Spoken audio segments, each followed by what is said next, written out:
look familiar. So Cocoa Touch obviously is the touchscreen version of Cocoa. Okay, this technology, Cocoa, has been around a long time. Okay, probably almost 30 years, believe it or not, from even before Apple acquired it to make Mac OS, what is now Mac OS 10. And so it's a very mature API. Okay, it's very well thought out. So especially if you go with the flow of it, it's very easy to build really powerful things.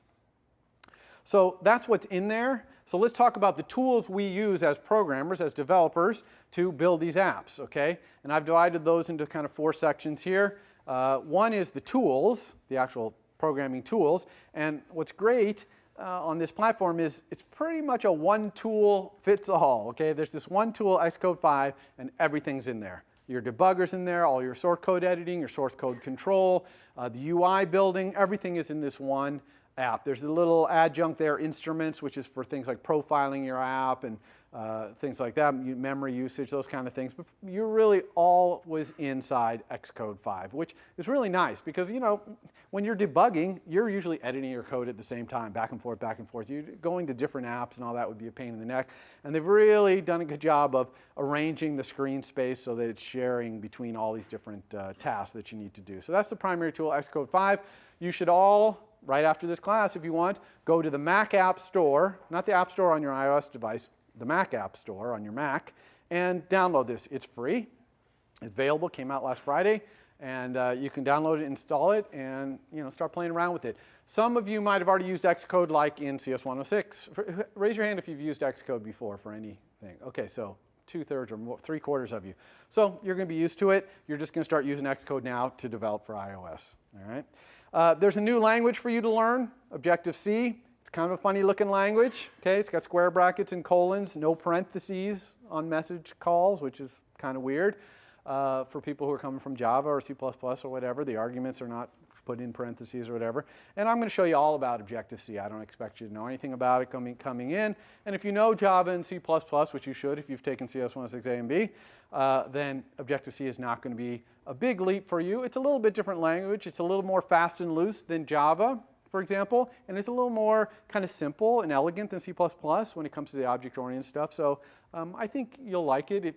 Some of you who are very correct programming kind of thing, you love Java, might find Objective-C a little Wild West for you, but you'll get over it. Frameworks, obviously any big system like this groups all of its objects into libraries, essentially. We call them frameworks in iOS. So there's dozens of frameworks in iOS. The 2 main ones we're going to look at the beginning of the course are Foundation. That's where all that core services stuff is, like arrays and dictionaries and all that. And then UIKit. Okay, that's where buttons and sliders and all those things are. So those are the 2 main ones. But there's a whole bunch of other ones, like you see the core data written up there. That's the object-oriented database. Okay, so we're going to be doing that. Core motion, that's the gyro and accelerometer. MapKit, obviously the maps. And there's dozens more. Okay, and we'll cover as many of them as we can. Obviously, we can't do it all in 10 weeks, but we'll do as much as we can. And then the last part of developing application on this platform is a design strategy called MVC. Now, this is not unique to iOS. Other platforms use MVC, Model View Controller, as their fundamental design strategy. So how many people in this room have used MVC on any platform? Okay, so about half. So you'll know what this is. So I'm actually going to go over MVC for those of you who haven't, and I'll go through pretty quickly because it looks like most of you, half of you have done it. And the main thing to see in MVC here, for those of you who already know what it is to see how I talk about it so that when we get into iOS and I start saying things like your model is UI independent, you'll know what I'm talking about and we'll all be on the same page. So this is mostly kind of getting us all on the same page terminology-wise. So MVC, Model View Controller, is essentially a strategy for how to organize all the classes in your application. And what we do fundamentally is we divide all the classes into one of 3 camps: the model camp, the controller camp, or the view camp. And how do you decide what goes in each of these camps? Well, the model is essentially the what of your program. What is your program? So as we're doing this MVC talk, I'm going to talk about our first application we're going to build, which is a card matching game. Okay, so we're going to build this games, got a bunch of cards on the screen, like playing cards, you know, ace of clubs and all that. And you're going to be able to go choose the cards, and you'll get certain points if they match, like the suit matches or the rank matches or whatever. You get more points, less points, whatever. But you're doing that. In that kind of application, a little card matching game, the cards and the deck and even the logic for how the game is played are all UI independent and in the model. Okay? So how the cards get drawn on screen is the job of the controller.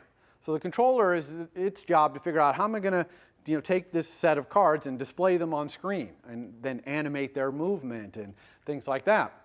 Okay, that's up to the controller. So the controller controls how the model is presented on screen. And the view is the minions, the classes that the controller is going to use, kind of like the building blocks, the Lincoln logs. I don't know, maybe that's before all of your time, but you know, the things we're going to do to build our UI, we're going to use in the view. So the stuff that's in the view is pretty generic, okay, generic UI elements. The stuff in the controller is very specific to how your UI works, and the stuff in the model is completely independent of how your UI works, okay? So doing MVC right is about knowing where things go, but also about how to communicate between these three camps. And so I'm going to try and summarize how the communication works between these camps. And I've used road markings. You see the double yellow line and then the dashed white line. So that's like you're driving in your car. Try to use them as I have an image for how this communication happens, where it's allowed, where it's not allowed. Okay? So let's talk about the controller talking to the model. Okay, well, going from that side of the road over to the model side is a dashed white line. In other words, you can head right across there. Probably want to look before you go, but you can go right across, okay? The controller has to know everything about the model, and it has to have complete ability to talk to the model, use its public API as much as it wants, because the controller's job is to present the model to the user using its view as its minions. So it has to have this access. So that's full unrestricted access the controller has talking to the model. This is a one-way error, one-way arrow from the controller to the model. And similarly, from the controller to the view is also unlimited communication because the controller is responsible for using its own minions. The view is the controller's minions to lay out the user interface and all that stuff. So the controller can do anything it wants. I've put that little green word outlet up there because when we have a property of a controller that points into the view, we call it an outlet. Okay, and you're going to see that in the demo on Wednesday. I'm going to say, oh, let's create an outlet from our controller to our view so our controller can talk to its view. All right? What about this communication? Model to view? Never. And why is that? 100% obvious. The model is completely UI independent. So there's absolutely no way it could talk to a view object or anyone in that camp. Because the view objects are fundamentally UI objects. They're kind of generic, but they're still fundamentally UI objects. Similarly, since the view objects are kind of generic, they can't be talking to any specific model. They need a controller to interpret a model for them. Okay? So there's never any communication this way. That's why it's a double yellow line. That's why these lines are red. That's why there's fire. Okay? Never go across that line, ever. What about the view talking back to the controller? You got these generic view objects like buttons. Can they talk to the controller? Well, yes, they can, but they have to be careful because the view objects are generic. So they can't really know much about the controller. So they can only communicate back to the controller in a blind way, where they don't know the class or the thing they're talking to, and in a structured way, a way where we all agree we're going to communicate this way. Between the view and the controller. So what's an example of a structured way? Well, one is called target action. So the controller basically drops a target on itself, and then it hands out an action, which is like an arrow, to the view, and says to the view, okay, when you do what you do, like you're a button and someone touches you, or you're a slider and someone moves you, send me that action. Okay? So in this way, the generic button or slider is communicating back to the controller. It has no idea that it's a card game controller or a space game controller. It doesn't know what kind of controller it is. All it knows is that when something happens in itself, boom, it sends messages to the target. So that's a blind, simple, structured way for the view to communicate with the controller. Okay? But what about more complicated ways? Sometimes the view, things are happening in the view that are somewhat complicated, and the controller needs to be informed of what's going on, synchronizing what's happening. And One way to think about this is these words I've put up here, will, should, and did. When the view is kind of like, let's say I'm a scroll view and I'm scrolling around and I want to let the controller, somebody, know that the user just did scroll. Okay? Or the user puts down the touch and is about to scroll, I want to let the controller know the user will be scrolling. Okay? Or the user puts the touch down and the scroll view wants to know, should I allow the user to scroll here? Is that allowed? All those things, the scroll view itself might not have enough logic to know the answer to those questions.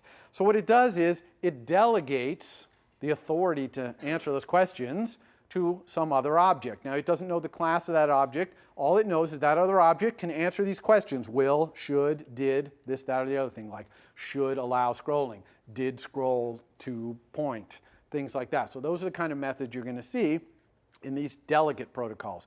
Now, I know that CS106A and B do not teach protocols, the word program. How many people know what the word protocol means in object-oriented programming? You can see very few. So I will be teaching that. A protocol is just a blind way to talk to another object. You're going to, when I teach you, you're going to be like, oh yeah, I know what that is. So we didn't really call it protocol or whatever. But that's how we do delegation, okay, this blind communication.